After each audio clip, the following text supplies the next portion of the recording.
Is Devyani here? Yes, Mataji. Yeah. So, Hare Krishna Maharaj, please accept our humble obeisances. Hare Krishna, everyone. It is our good fortune to start 2021 in a very special way, as we have His Holiness Bhakti Vijnana Goswami Maharaj speaking on developing faith in the scriptures. So, His Holiness Bhakti Vijnana Goswami was born in Tashkent in the former Soviet Union. He took the spiritual life in 1980 during the difficult time of the communist era, when the Committee for State Security, also known as KGB, was harassing all spiritual practitioners. So, despite the obstacles as a scientist, a Moscow State University graduate, and postgraduate student at the Institute of Molecular Biology, he decided to experiment with the Hare Krishna Maha Mantra, which moved him profoundly. So from 1988 to 1995, known then as Vedanath Das, he was the head of the translation department of the North European BBT, translating Srila Prabhupada's books into Russian and other languages of the Soviet bloc. In 1995, he officially took the lead of the society in Russia. He acted as a member of ISKCON's governing body commission from 1997 till 2017, when he took the GBC Emeritus position. His main zonal responsibilities were Moscow and most of the Russian regions. He also took responsibility in Armenia, Georgia, Israel, and South Korea. He is a disciple of Radhanath Swami Maharaj. In 2001, he took sannyas along with his present name. He travels widely throughout the world, sharing Krishna consciousness in his own unprecedented manner. Since 2005, he has been serving as one of the initiating gurus of ISKCON. And in 2010, the Russian Federation awarded Bhaktivedanta Goswami a medal for professional and business reputation. For his contribution in strengthening Russian and Indian friendly relations, and for his contribution to the popularization of the spiritual, cultural, literary heritage of India. Maharaj, I would like to tell you a little bit about our group. So, Thinking Stars is a group of teenagers with different mindsets, all coming together with one goal, Krishna. So, during this global pandemic, when everybody was lost and derived of association, Madhumati Pushkarni Mataji brought us all together for the association and knowledge that we needed. So, as the name suggests, the group is brimming with children and with inquisitive and creative minds. This group actually provides a very comfortable environment where we all are encouraged to open up and speak without hesitation. Mataji speaks herself and also invites many great personalities to impart knowledge to us. And we discuss numerous topics with relevance to us teenagers, keeping Krishna in the center.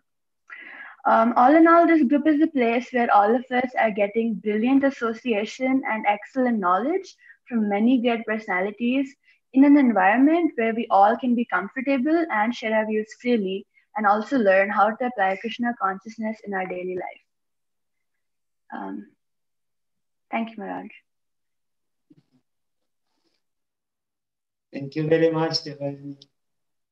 I'm very happy to hear all these things about the development of your group and about the role of Madhumati Pushkarini and how you are bonding with each other, trying to support each other in your journey to Krishna, in your spiritual journey.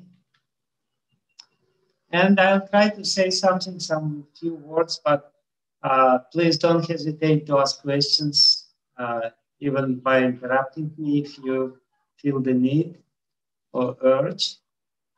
I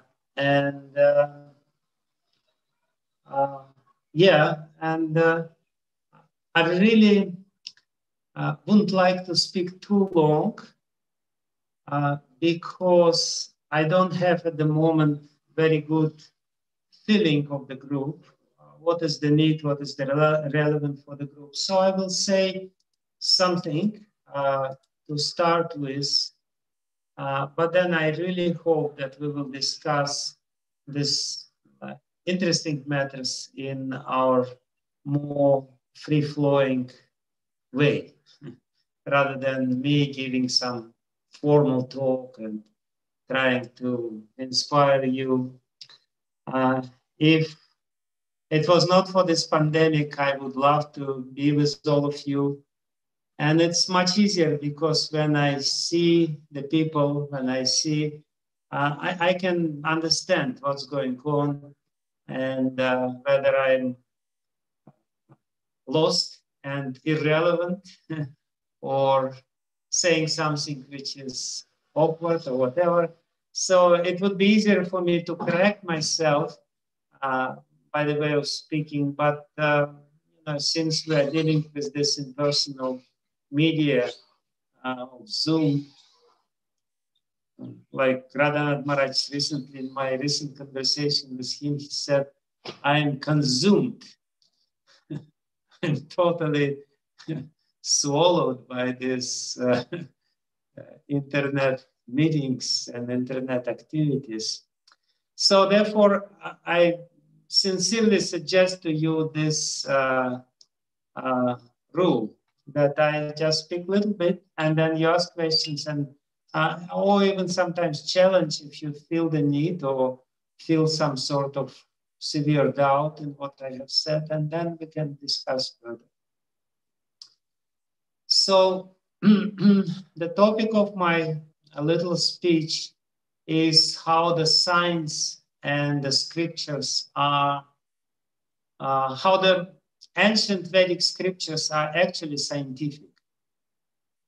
Because the tendency in the modern world and among the modern people is to say that this is all superstitions, this is all some stories from the past, but we are modern, we are rational people, and because we are rational people, we need something else. We don't need all these outdated, old, ancient scriptures. They will not help us in this day and age when we have to deal with all these complicated problems, so on and so forth. So I definitely, this is Purva Paksha, how it is called in the scriptures, the opinion of the opponent. And I will try to answer this opinion, which is quite widespread.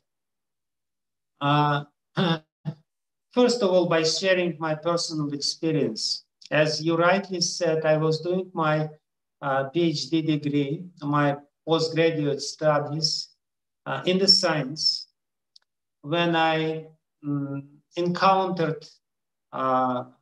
first encountered Bhagavad-Gita and spiritual knowledge described therein. And my immediate impression was very peculiar, and I wanted to share it with you. My immediate impression was that this is a very rational system of worldview. It's different than scientific worldview. Scientific worldview is definitely very rational. It's based on the intelligence and on the rational premises, rationally acceptable premises. And after dealing with these premises, it's more or less rationally evolved. Here, when I first read Bhagavad-Gita, I could see that Bhagavad-Gita presents a completely radically different point of view, but nevertheless very rational.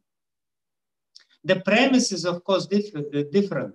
The initial premise of the science is that, well, we don't know if God is there or not there, and actually we don't care.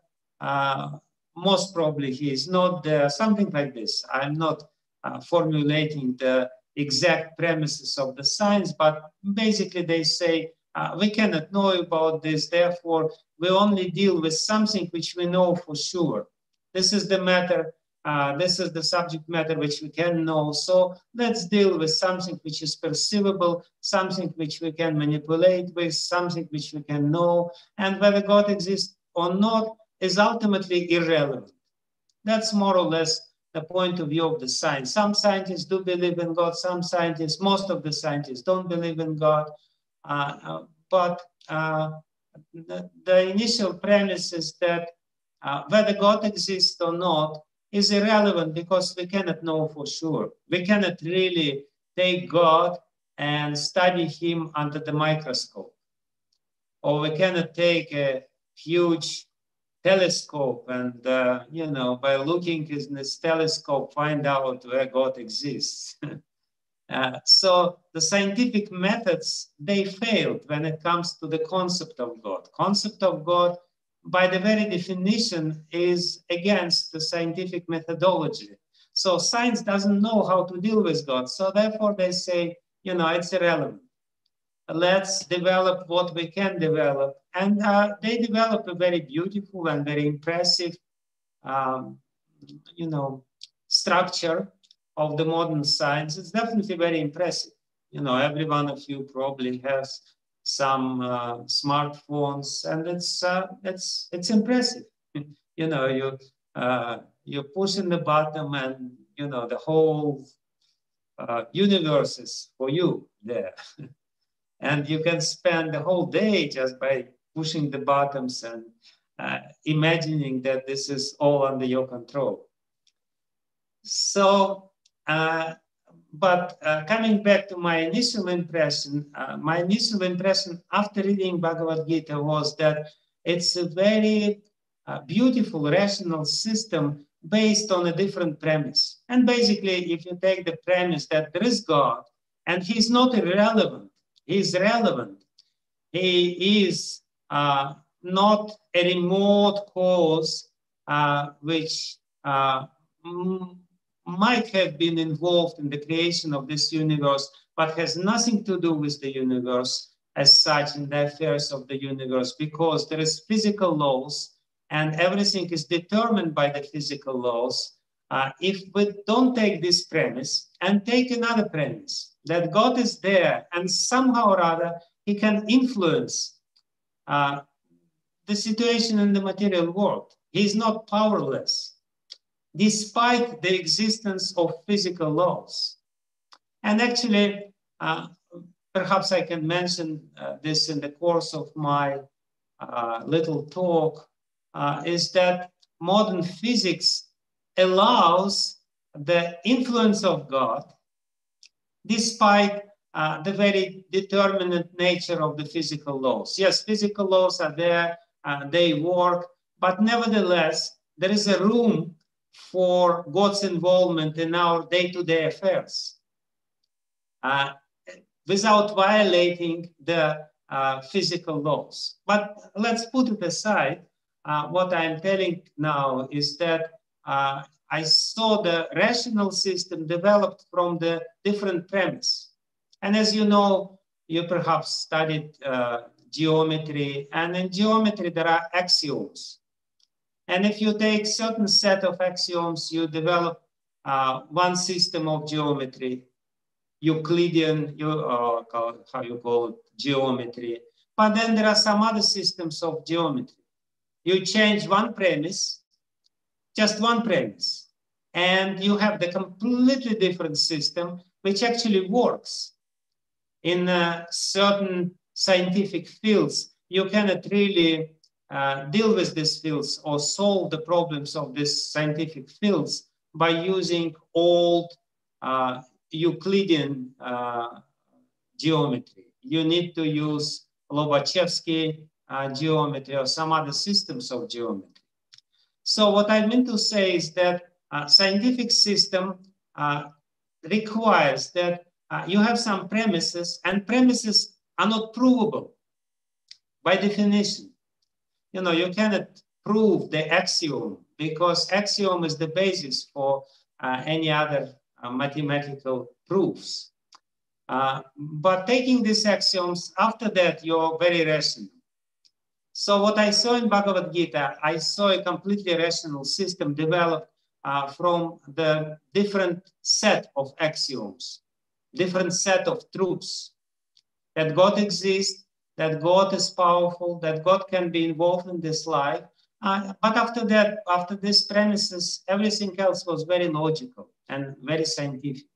And actually, and for some time in my own life, what happened I was very steeped in the scientific worldview.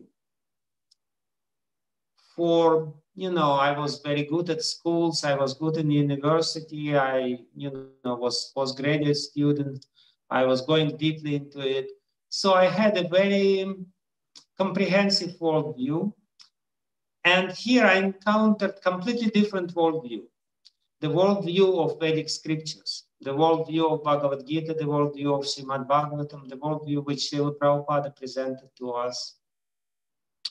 And there was an internal conflict, severe internal conflict within my heart.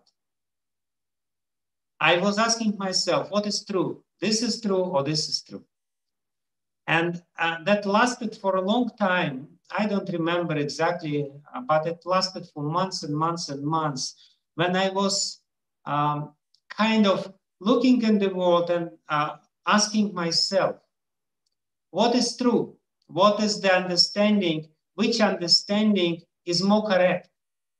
The understanding which I had before, while looking in this world, that everything is just by the movements of the molecules, and there is actually no intelligence involved.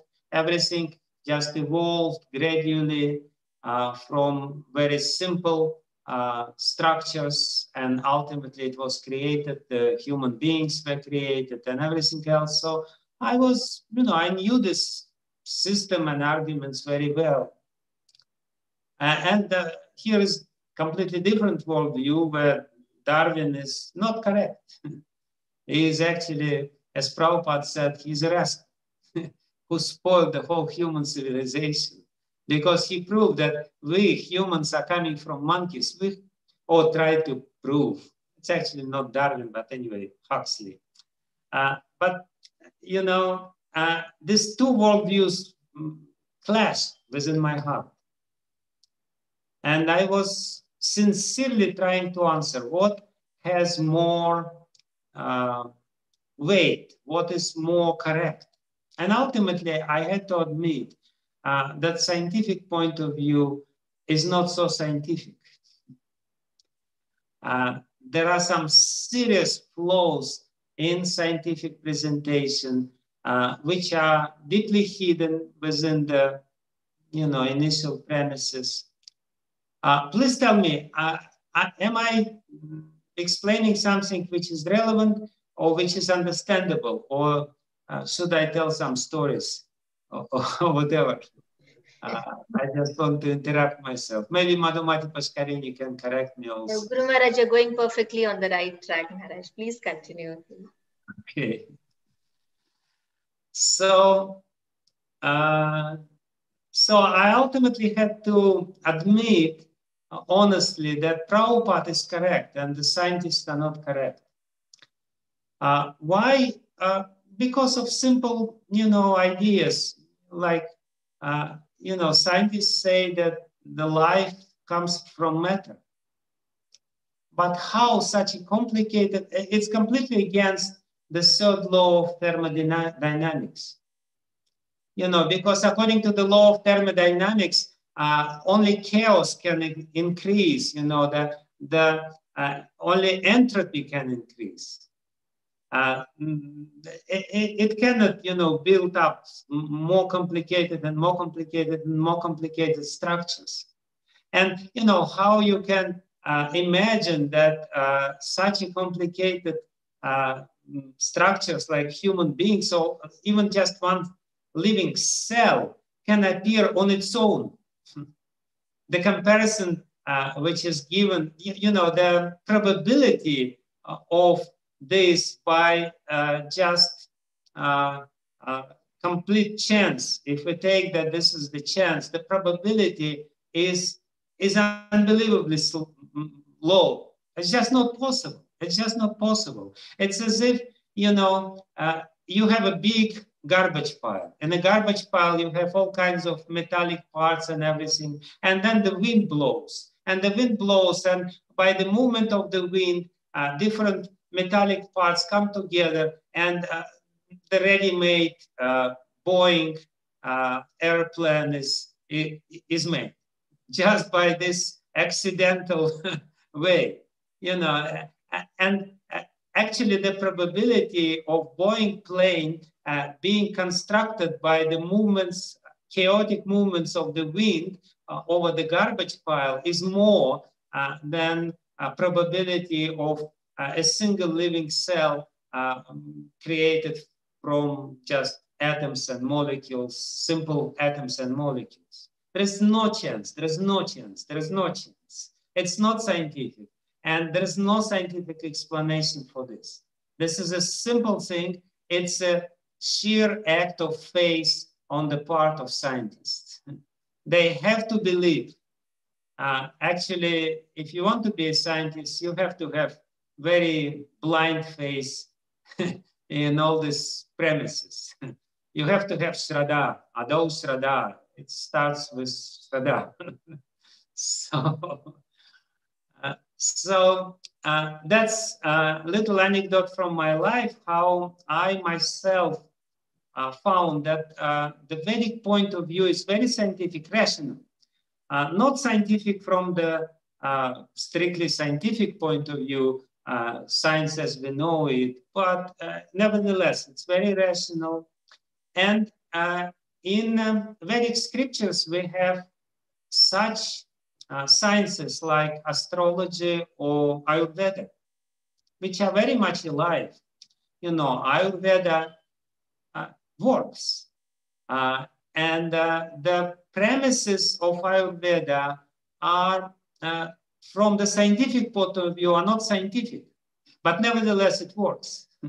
So it actually means that there is another science. The point which I want to make in this presentation is that Vedic philosophy or Vedic culture is very scientific. It's science, but it's a different science. And actually, if we study it impartially and in a very honest way, we will have to admit that it's a better science. Because the modern science, what are the results of the modern science? We can see pollution, environmental crisis, all kinds of economic instability, all kinds of problems. That actually, the whole civilization is in a big crisis. And it's all due to the scientific premises, which prove that scientific premises are not correct if we judge according to the results. Results is a very, very, very detrimental. It's not actually, it's tragic. The situation in the world which we're dealing with is tragic. Like today, I was driving in a car with one devotee who is a scientist. He's also a chemist. He's in the same Jain university teaching chemistry. And he said, I asked him, what is your research area? And he said, my research area is how to eliminate the pesticides and all this, insecticides which are used. So first you produce all the pesticides and insecticides, and you kill all the poor little insects and little rats and everyone, and then you have to deal with bigger problem. It's actually Albert Einstein. His very beautiful point is that you cannot solve the problem from the same mentality which created the problem. What science is trying to do, science, it's a certain mentality, certain worldview, and it creates a problem. And then you try to solve this problem created by this mentality, by the same mentality. So what will be the result? The result will be bigger problem and bigger problem. And you will try to solve it and solve it again and solve it again. And there's no end to it. It's just vicious circle. So there is much more harmonious and user-friendly science, which is Vedic science. Vedic science is user-friendly. Modern science is actually demonic. It's not user-friendly. It actually creates or develops the demonic traits within the users of this science, of the advantages of this science. This is what we're dealing with. So, you know, coming back to the whole Vedic science, we have sciences in the Vedic culture. Ayurveda is a science, proved science that it works. There is, in a more, how to say, in a more harmonious way than the modern medicine. Of course, the modern medicine in emergency cases is much more efficient, and there is, you know, great achievements in the modern medicine. I have to say this because I see Nirmal Krishna sitting in front of me, so I cannot undermine the achievements of the modern medicine completely. But nevertheless, Ayurveda has its advantages over the modern science, and it's scientific.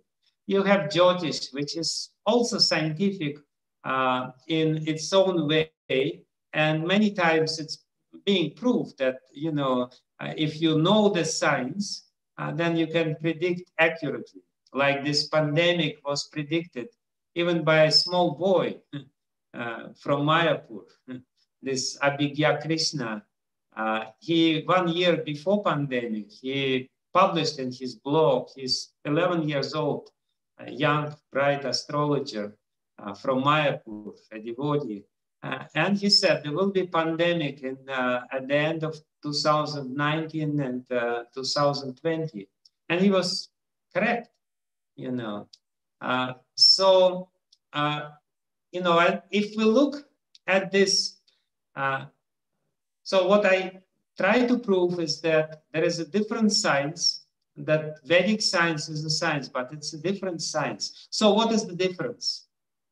What is the difference in approach? Why do we have completely different approaches to the reality? The science is trying to study the reality, to understand what reality is in real sense. And the Veda is also trying to study the reality. So what is the approach? What is the different approach? If we see the structure of the modern science, we have the foundation. What is the foundation of the modern science? It's math, mathematics. So first you have to compute, and you have to understand, you know, this very abstract science, and that's the foundation of everything else. After mathematics, you have physics. After physics, you have chemistry. After chemistry, you have biology. After biology, you have molecular biology, or no, after chemistry, you have molecular biology, biochemistry, and then you have biology, and after biology, you have medicine, and after medicine, you have, you know, sociology, and after sociology, you have, you know, politics, and after politics, you have economics or whatever. And then at the very end of it, you have philosophy, and at the very end, you have religion. So that's the foundation of the modern culture. You have mathematics as the foundation, math as the foundation. Therefore, everyone has to know mathematics, no matter who you are. Whether you study economics, or you study sociology, or you study politics, you have to know math in the modern culture. Without mathematics, you're nobody. You know, you're not scientific, basically. So we have mathematics, and it's considered to be very rational and strictly scientific, and everything else is developed from this. And, you know, on the remote end of this structure, you have philosophy and religion. And if we take the Vedic science or the Vedic structure, the structure of the Vedic culture, what we will see? We will see that the foundation of everything is religion, the spiritual knowledge. And then from spiritual knowledge, you have philosophy. From philosophy, you have politics, Arthashastra. From Arthashastra, you have also, economics, Arthashastra, and then you have biology, and you have the same sort of edifice, the same sort of structure, but turned upside down. So it's the same. As Prabhupada explains very beautifully in the 15th chapter of Bhagavad-Gita, what is this material world? This material world is the reflection of the spiritual world. It's like Lord Krishna explains that this material world is like tree with the branches growing down and the roots growing up. So Prabhupada explains that we all have seen such strange trees with the branches growing down and the roots coming up. That's the reflection trees.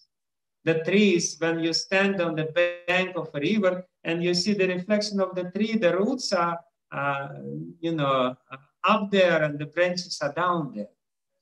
So the science is this reflected tree of reality. And because it is a reflected tree, it has reality. It definitely, it gives you some sort of understanding of what reality is, some sort of understanding of the truth of this world. And therefore it works to a certain limit. But because it's all upside down, it ultimately doesn't work in a bigger sense. The Vedic understanding is very simple. There is God. Otherwise, how you can explain the existence of this world? This is a logical proof of God. Nyaya Shastra explains that, everything which we see has a creator. Whatever you will take, it was created by somebody. And it means that the whole world also has to have a creator. It's logical. Of course, any logic is not very consistent. You can disprove this logic. But in any case, it's a very logical premise. If we see the world with all the complications, all the complexities, not complications, complexities of the world, with all the beautiful things, with all the harmonious structure. Actually, Krishna says this in Bhagavad-Gita when he says, Matah paratarannanyat kinchidasti dhananjaya. There is no truth superior than me. And then he says that everything is like the pearls which are placed in the, everything is based on me as the pearls or the necklace is based on the thread. So Lord Krishna says how you can understand the existence of God. You look at your neck beads or any other bead or any other necklace. You don't see the thread, but you can understand that the thread is there. Why? Because all the little pearls or little beads in this bead, they're together. They're not flowing around. Otherwise, if there was no thread, what would happen with the beads? The beads being, separate parts, they would just, go this way or that way. There would not be harmonious interaction or even connection between the threads. Vedic scriptures, they say that there is a force, connecting force, unifying force. Who is this unifying force? This is God. This is Brahman. Brahman is the unifying force. And if you take away this unifying force, everything else will be just destroyed. If we take away God from our life, the very destructive forces will start displaying its influence, and ultimately everything will be destroyed. And the very fact that it's not yet destroyed, because there is this powerful force, like India. Take, for example, India. How many states are there in India? 27 or how many? I don't hear you, but you nod your head. So there are 20 plus or maybe around 30 states in India. Let's imagine for a split second that there is no central government. What will happen with all these parts of India? Every part of India, every state of India will declare its independence. Because there is force, unifying force. Therefore, they are together. Otherwise, they will say, 28. Okay, I was almost right. I said 27, but it's 28. So, if there is no unifying force, then there will be the forces which are the natural forces in this material world, which works. It's how you call these forces? There is circle. How you call this? Is it centrifugal, Maharaj, that you're saying? Yeah, centrifugal, right? Yeah, there is a very strong centrifugal forces, going away, being separate, being independent, and therefore to counteract the centrifugal forces, you need a different force to keep everything together. And that's what we can see at every step. We can see harmony, we can see unification, unifying forces. And this is God. This is how God's influence manifests. And he himself says this, that, Sutre Mani Ganaiva, that how all this money, all these little bits are connected together on the sutra, on the thread in this world. So that's the point, that Vedic culture or Vedic understanding of the world starts with this very simple and very rational and very provable, to a certain extent, provable premise that there is unifying force who created this world. It's intelligent force. It's not just natural force. It's intelligent force capable of doing something with certain plan behind it. Because this whole creation cannot be just by chance. There must be somebody with great intelligence and with desire to create this. Otherwise, why would it exist? And then from this premise, which is a religious premise, you work out everything else. You work how to behave in this world. Therefore, you get ethics. You work out the philosophical implications of this premise, which is philosophy. You work out the politics, economy, and then ultimately you work out the biology, chemistry, physics, and mathematics. There is Vedic mathematics. But according to the Vedic science, mathematics is the remotest part of the culture. You need mathematics for some calculations. It's practical, you need it, but it's not the foundation. Just have in mind these two worldviews and understand that they all have some right to exist. They all have some advantages and disadvantages, but ultimately one is false because it has the false foundation. It's not the numbers which is the foundation of reality. It would be very strange if the numbers, completely abstract concepts, would be the foundation of very concrete and tangible reality. It's God who is very concrete and tangible, who is the foundation of reality, and just develop the science from this point on.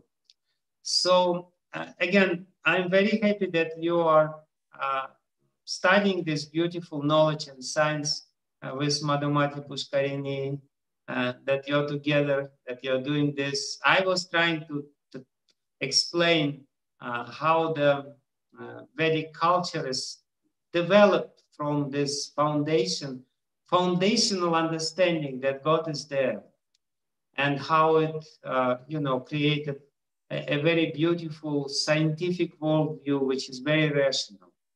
And we have opposite to this is the modern scientific worldview, which is also very rational, but not very harmonious at the end of the day.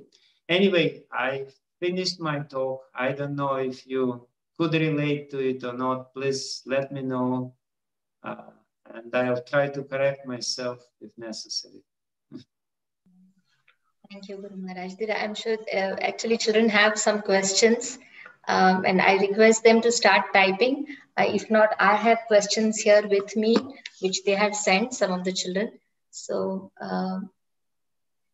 we can start asking. Otherwise, children can start typing questions on the chat box. Or maybe they can raise their hand. We can unmute. They can also raise their hand, yes. And Ionija is going to take care of that, Ionija. So please take care of this. If anybody has, you can start raising your hand. I would love to see all of you. I don't know how to do this. They have to do this. Will you please, please, Sudhir Gopalpurji, please, can you put it on this grid mode so all children are with? Yes. Okay. Just this.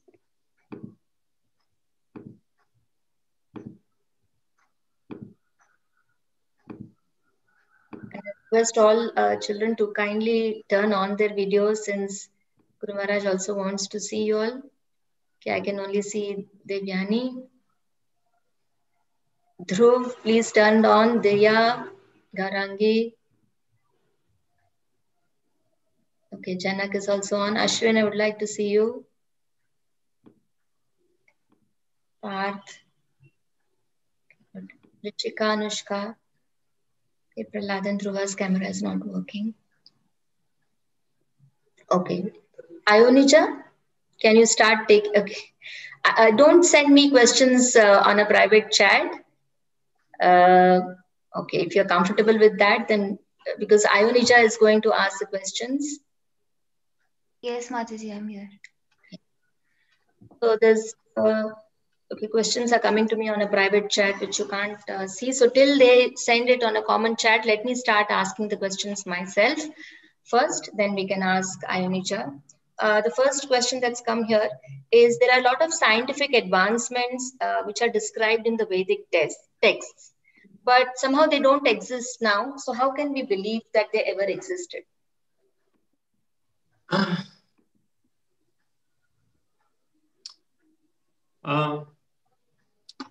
See, the very fact that all the scientific discoveries of the present day somehow or other described even before, before they were discovered, also, proves something.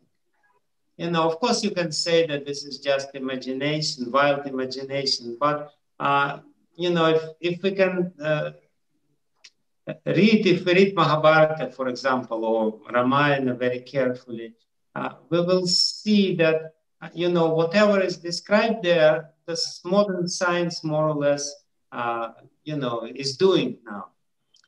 So how can we believe? I would be radical enough to say that you don't have to believe. If you wish to believe, you may believe. If you don't want to believe, you don't have to believe. But there is enough scientific achievements of the Vedic age which exist even now. So many different things which do exist. Yoga exists, and people who achieve higher stages of yoga, they manifest some mystic power, and it's a very scientific system how to develop this power. And there are people who know this. If we take also Sanskrit, the whole science of phonetics in the West was developed when Western linguists who study languages, they discovered Sanskrit. And they were amazed because there was nowhere else in no any country or any other language, there was no this completely scientific understanding of how you pronounce the words. And moreover, the Vedas, they not only say or explain how to pronounce the words properly, they say that the sounds of Sanskrit are very powerful mantras, that they have special power invested in them. And if you perfect this power, then you can manipulate the material energy. And it works to a certain extent even now. You know, people chant mantras, and by chanting mantras, like for example, I live in Vraj in Vrindavan, and there are still some people who are snake charmers. And they chant the mantra, and by chanting this mantra, some snake mantra, which they perfected through certain procedures, they can cure you from the snake bites. It's something which exists now. Of course, it's dwindling very quickly. And very soon you will not have those people who know this art because it's more subtle art. But what I want to say is that you don't have to believe in something which you cannot see, but there is enough scientific achievements of this Vedic science even now, luckily, which we can see. The yogic powers, this powers which people acquire by chanting certain mantras, the Ayurvedic achievements, like, Ayurveda can cure sometimes incurable diseases. And nobody can understand how they do this. Meditation, this meditation discovers the power of the mind. And this power of the mind, which was known to the people of the ancient India, influences the matter. Basically, why all these achievements are not visible now, because there's no people who can use this, because for that you need somebody with very concentrated and very powerful mind. And people nowadays, they have very weak minds. And all these gadgets, they basically fragment our minds and made us very restless and inattentive and deprive us of this power of the minds. You can only manipulate or do all these things which are described there if you have powerful, very concentrated and very pure mind. So don't believe in this. Believe in what is still there, and luckily for us, it's enough. In a couple of hundred of years, probably there will be nothing of this less.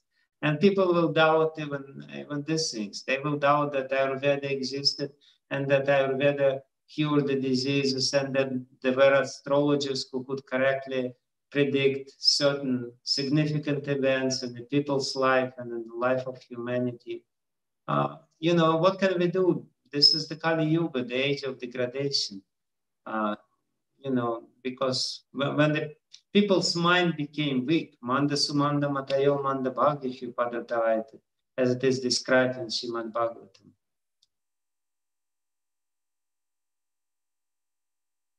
Yeah, Nija, take it forward. Next, I think who's asking? Prahlad, are you asking? Yes.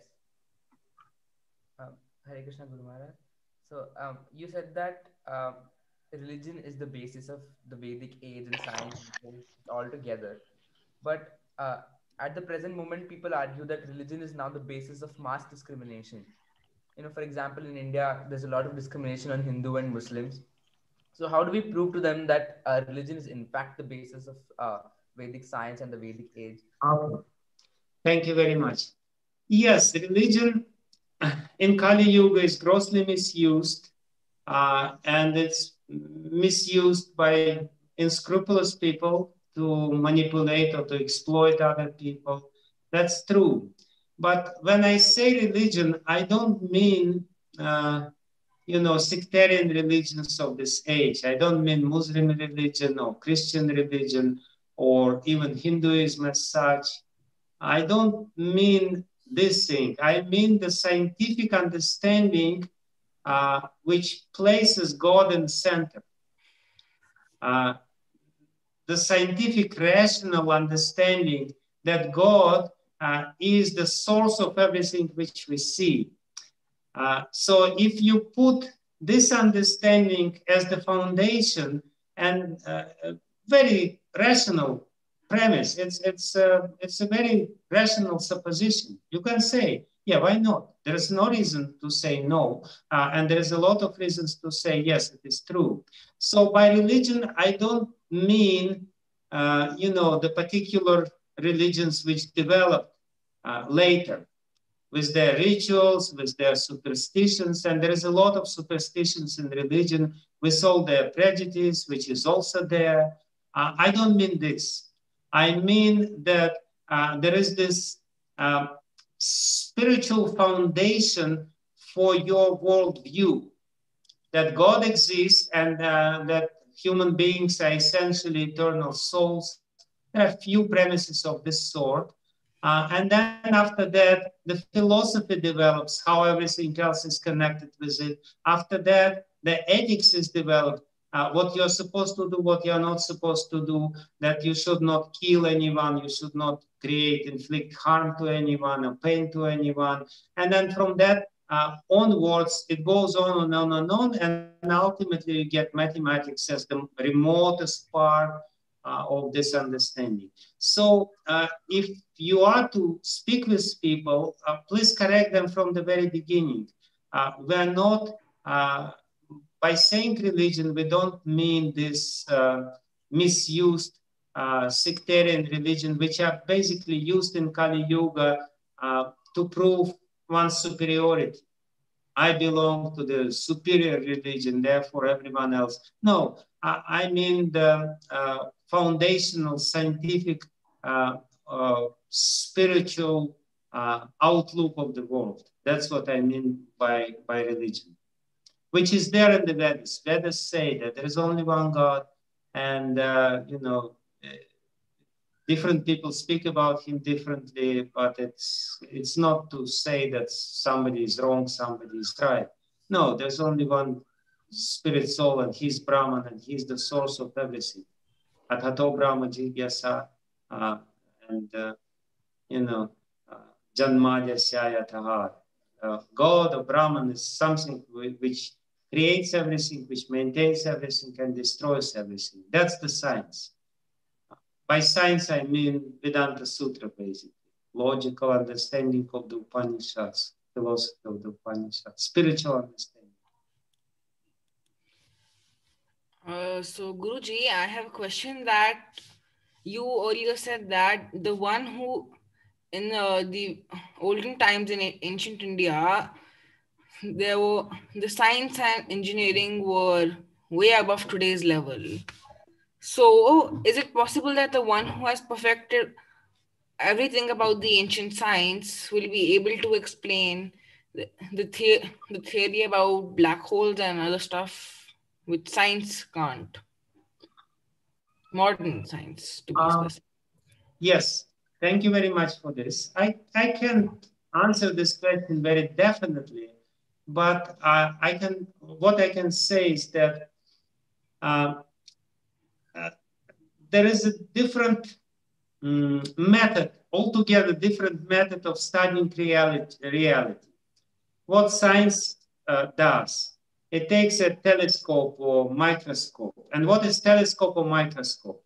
To study the black holes, you can only use telescope and electronic telescope, and you can only use some mathematical sort of equations to try to understand what's going on.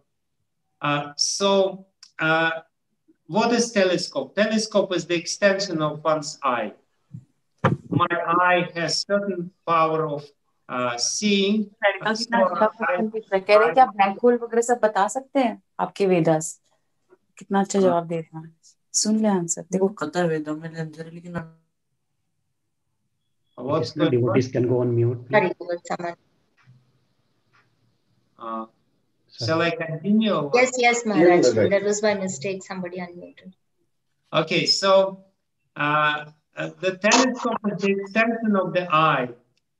It does not give you much more advantages than the eye. You know, it gives you advantages of seeing something which you cannot see with the eye, but basically it's the same power. You don't see something which is completely different.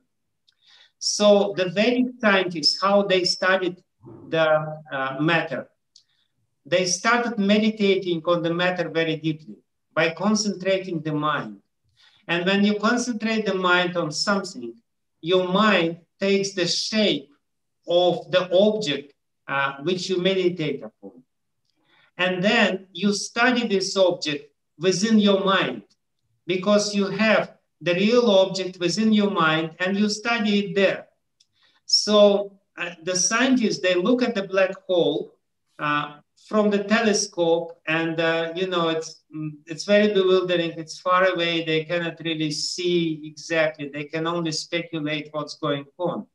The yogi, if he wants to study or understand what is going on in the black hole, he will start meditating on the black hole. And this whole black hole will appear within his mind. This method of understanding, scientific method of studying the matter is called yogija, the yogic way of studying. And in this way, the Ayurvedic doctors, they discovered the property of different herbs. They would come to a herb and start meditating on the herb, and the understanding of what this herb is all about and what is the property would appear within their mind through this meditation without chemical study of the herb.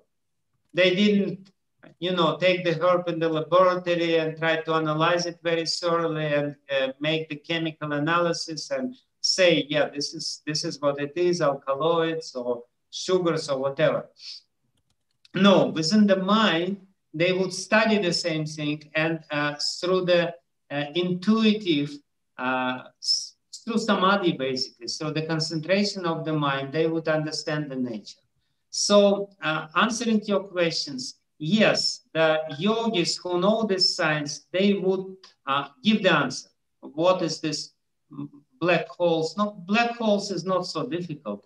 What is this black matter? Because the science says that the 96% of the matter around us is black matter, which we don't even know what it is. But they would do it differently. The methodology would be completely different. So I have one last question. Yes. So what you just said, some scientists, or to be in general, the modern science doesn't agree. So who's to say? How do we know that is modern science right or the Vedas? Yeah, ultimately, there is a principle. You should judge according to the results. What is the result of modern science? You have very impressive achievements of the science, no doubt about it. But at the same time, as a side effect of this, you have the destruction. Krishna says about this in Bhagavad-Gita. He predicted it 5,000 years ago. He said, those people who say that there is no foundation of this world, that there is no God behind this world, they ultimately develop very destructive outlook of the world. The world starts being destroyed. And that's what we can see. You know, there is ozone hole in our atmosphere. There is a pollution. The whole ocean is polluted. So much, I mean, the environment is destroyed. The greatest scientist of the last century, of 20th century, you know, this Dawkins, or whatever his name was, he said, the Earth is already finished. We have to find some other planet and make the expedition and go and occupy this other planet because we already destroyed the Earth. So Vedas existed for thousands of years People lived harmoniously and happily with the nature, very scientifically advanced, very rich. India was the richest country in the world. Everyone was trying to plunder India. Why? Because there was the science of the Vedas. The spiritual science created material science. And that's scientifically proved, historically proved. So the science, the modern science, which develops, for last maybe 100 years, already destroyed the earth.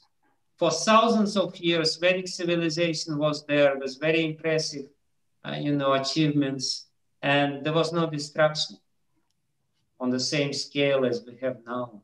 But then again, we're talking about the results, which are, I guess, not good. Right? Yeah. Can we give other students also to ask question? Okay. Thank you. Okay. Mataji, Mirishika. Yeah, go ahead. Yes, Mataji. I just wanted to say a fact that in Hanuman Chalisa, like it's scientifically proven also, like in Hanuman Chalisa, the first line is Yuga Sahasra Yojan Parbhanu. So so that says the distance between the sun and earth. So it's like one yuga is one yuga is 12,000 years, and one sahasra is 1,000 years, and one yojan is 8 miles. So if you multiply all of them, you get the result 96 million miles. So 1 mile is 1.6 kilometers. So if you like multiply 96 million into 1.6, it's equal. And I don't remember the result. Please answer the question. I just want to glorify Hanuman Chalisa, that in Hanuman Chalisa there is a very scientific distance between the earth and the sun already written there. He just wants to prove my point. He doesn't have questions. Okay, right? Okay. Ayonija, please take over. Who is the next one? Samrita can ask next. Samruddha, okay. Hare Krishna, Guru Maharaj. My name is Samrita. I like your speech a lot. My question is that, is it possible to follow the Vedic thing as the base even in Kali Yuga? Even now, can we follow like that? Your name is Sangita, right? Samruddha. Samruddha. Samruddha. Okay. Thank you very much, Samruddha.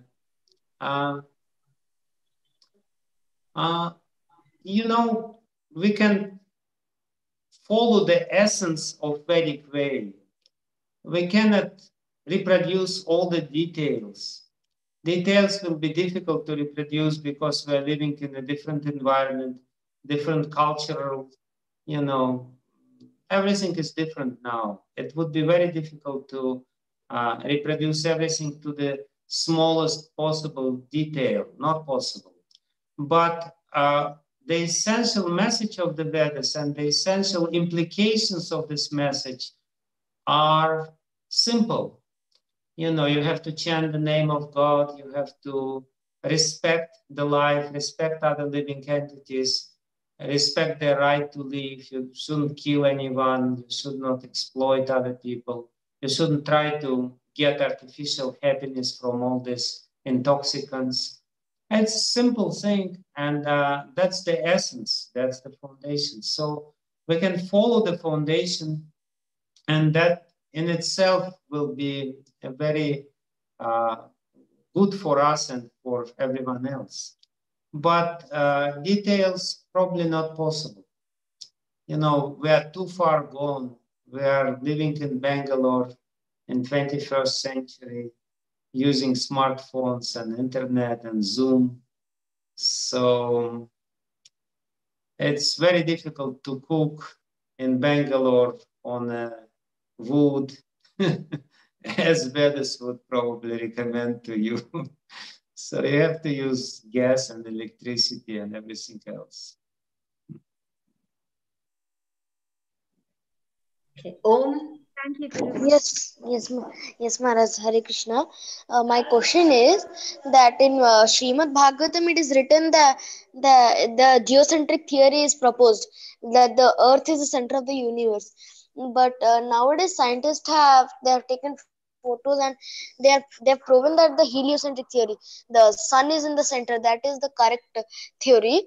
So then how do we solve this contradiction? Because mostly Vedic science tells the most of the truth of the universe, but in this place Vedic science gets defeated. Not really, because there is Siddhantas, the astrological books like Surya Siddhanta and some other Siddhantas, written in a very ancient time, way before the heliocentric system of the modern science was developed in the West. And the heliocentric system is proposed in the Siddhantas. What we see in Srimad Bhagavatam, we see a different view altogether of the universe. From the scientific point of view or from the Siddhantic point of view, the view of this ancient astronomy, Vedic astronomy, the universe is heliocentric, or at least our solar system is heliocentric. But Srimad Bhagavatam is not contradicted to this. It's easy to see contradiction. It's more difficult to understand how to reconcile the contradictions. And in the minds of ancient people, there was no contradiction between the Puranic world of view, which is reflected in Srimad Bhagavatam, and Siddhantic point of view. They knew how to reconcile this. Like, for example, when Srimad Bhagavatam says Bhumandala, usually people translate it as earth, Bhu. But Bhumandala is not earth. Bhumandala is the plane of ecliptics, which is there in the middle of the universe. And then the sun, the movement of the sun. So, there are some good astronomers who are now trying to reconcile this or to see from which point of view the description of Srimad Bhagavatam will also match with the modern description. It's, to say, as you said, that it's just contradictory and that Vedic understanding of universe failed, it's simplistic. It's not really correct. It's just a different view of the universe, which, gives some certain proof. And I know, for example, one devotee who delves very deeply into the whole thing. And he would be much more in the position to answer these questions than myself. I'm not an expert in this. But there is a way to reconcile these 2 points of view and to prove that this other point of view is not just a failure. It's a different, it's a different angle of vision, so to speak. Completely different angle of vision. Hare Krishna Maharaj. Anya has put her question on the chat box, so I'll just read that out. She's asking that how do we know if we are devotees? That's a very scientific question.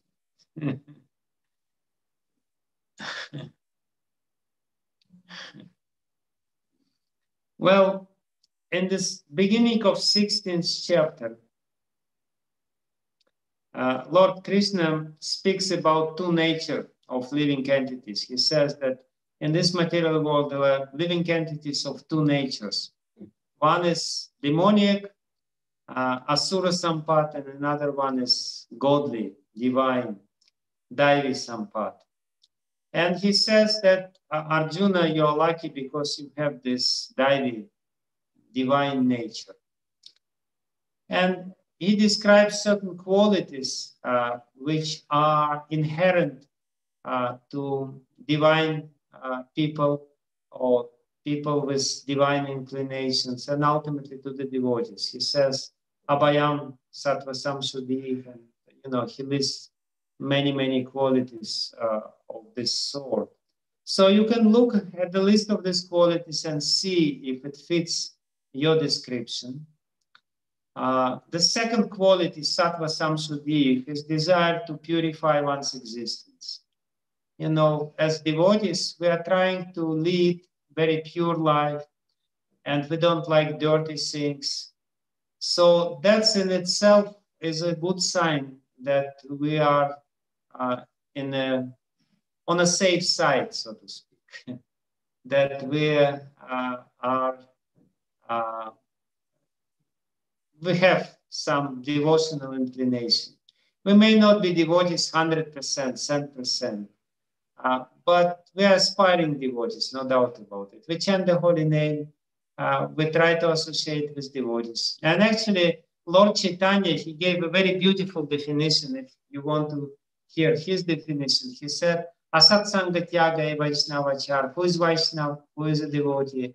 The one who doesn't like to associate with Asat, with not very good people, with evil people, evil-minded people, with all these people who are engrossed in sense gratification and trying to inflict pains to others.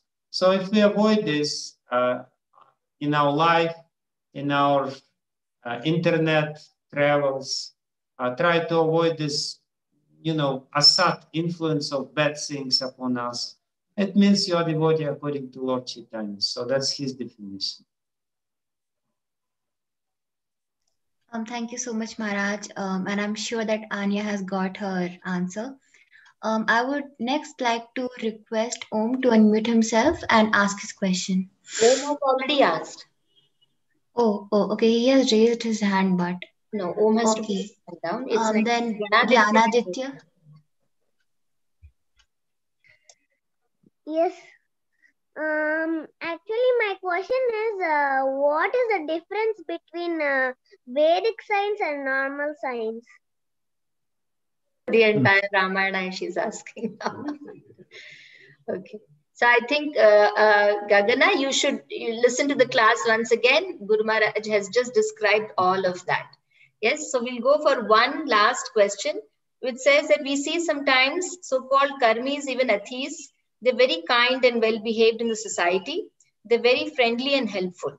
So how do we understand them from the spiritual point of view? The people who are not spiritual, but they have good qualities. How do we understand?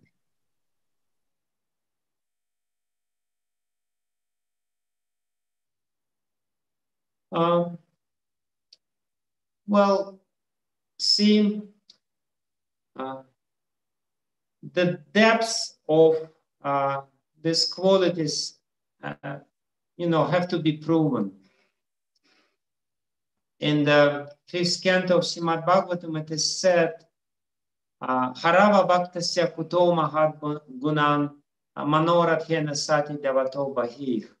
The logic of this statement by Prahlad Maharaj is that people who are not devotees, who don't have spiritual inclination, it's very difficult for them to develop really deeply good qualities because their mind is always running after the external things. They're attached to external things. They see something and they, if they get something which they really want or they're too much attached, they may forget about their good qualities. Superficially, they may be well-trained, they may be born in good families, they may get good training, but, ultimately you have to judge, we don't have to judge other people. If people behave nicely, if they're kind, we have to respect them, no matter, what they think or whatever it is. But at the same time, we should not be too quick to make the final judgment because ultimately the test will come, which will say who is who. And if you are too much attached to the external worlds, it's very difficult to be consistently good. That's the point of this Bhagavatam verse. If you're attached to external things, if you want some external achievements, it is very difficult to maintain consistently good qualities. Sooner or later, somebody will, say something to you which you will not like, and then it will blow your mind, and you will say something. Anyway, that's the point which I'm trying to make, is that we should respect, we should not be bewildered. Yes, there are good people in this world.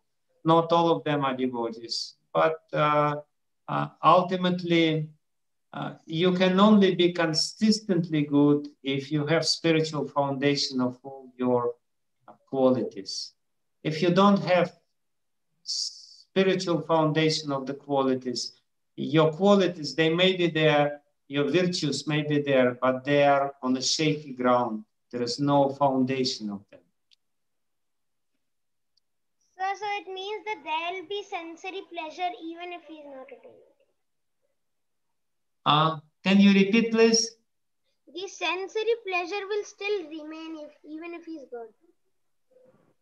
Right? Yeah, you're right. Thank you very much. The attachment for sense gratification will still remain even if you're good. And then you may somehow or other, compromise in your good qualities because for the sake of sense pleasure. Thank you.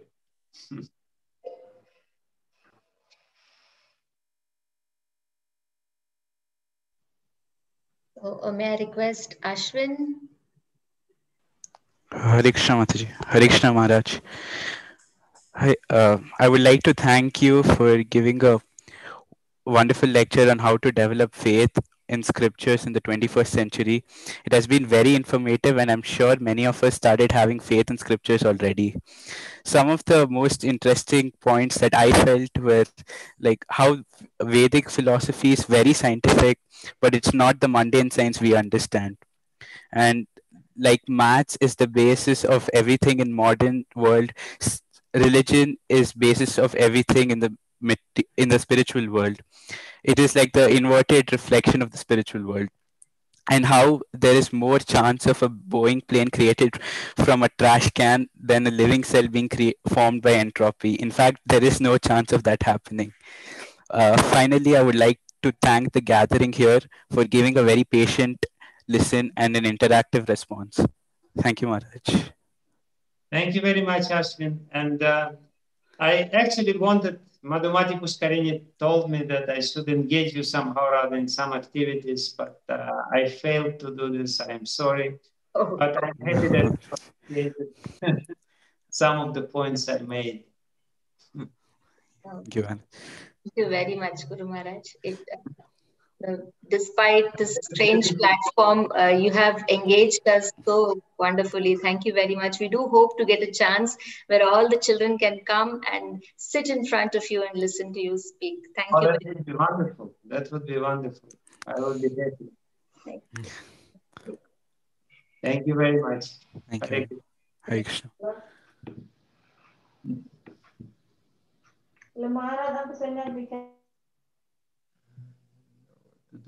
Hare Krishna. Thank you very much. Thank you, Madhumati Mataji, for facilitating it. And thank you, everybody, for joining. Hare Krishna.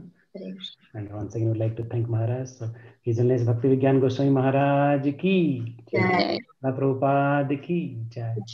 Samveda Bhakta Vrind ki jai. Nitai Gaur Premanande Hari Bol. Thank you very much.